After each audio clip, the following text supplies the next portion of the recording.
Elle avait confié à sa voisine qu'elle allait voyager. Et voici ce qui arriva. Dans le paisible village d'Umuoma vivait autrefois un homme humble et travailleur nommé Nadi. C'était un commerçant connu de tous pour son honnêteté et son sérieux. Il ne trompait jamais ses clients, et grâce à cela, une foule se pressait chaque jour devant sa boutique. Beaucoup de commerçants installés autour de lui durent fermer leurs échoppes, car tout le monde préférait acheter chez Nadi, non seulement pour son honnêteté, mais aussi pour son sourire chaleureux et sa manière respectueuse d'accueillir les gens. Son épouse, Adanma, était elle aussi très courageuse. Elle cultivait un petit champ derrière leur maison et vendait ses récoltes au marché. Ensemble, ils avaient 3 magnifiques enfants.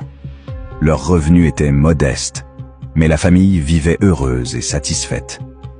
Adanma savait parfaitement gérer son foyer, et leur maison résonnait toujours de rires et de joie. Un jour, la chance leur sourit enfin. Nadi reçut un appel de son frère aîné, un homme riche vivant à Lagos, qui l'invitait à venir avec toute sa famille. C'était une occasion en or pour développer son commerce et offrir un avenir meilleur à ses enfants. Toute la famille était remplie d'enthousiasme à l'idée de quitter le village pour découvrir Lagos, la plus grande ville du Nigeria. « Ma chère épouse, » dit Nadi, « préparons-nous pour ce voyage. C'est une grande bénédiction. Dieu s'est enfin souvenu de nous. » Adanma était folle de joie. « J'ai hâte d'annoncer la nouvelle à Uloma » s'exclama-t-elle.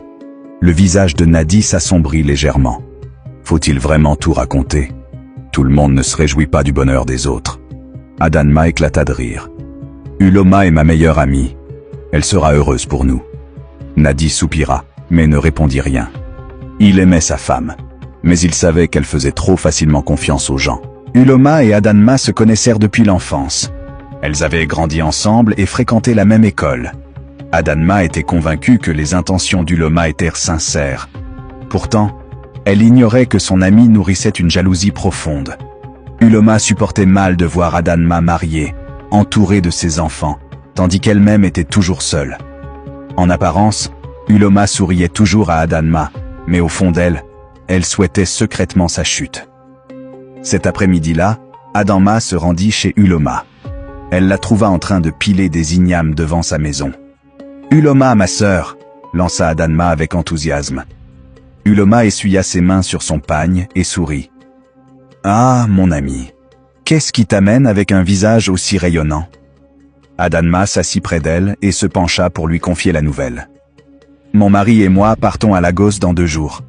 Son frère nous a invités, et cela va changer la vie de toute notre famille. » Pendant une fraction de seconde, le sourire d'Uloma disparut,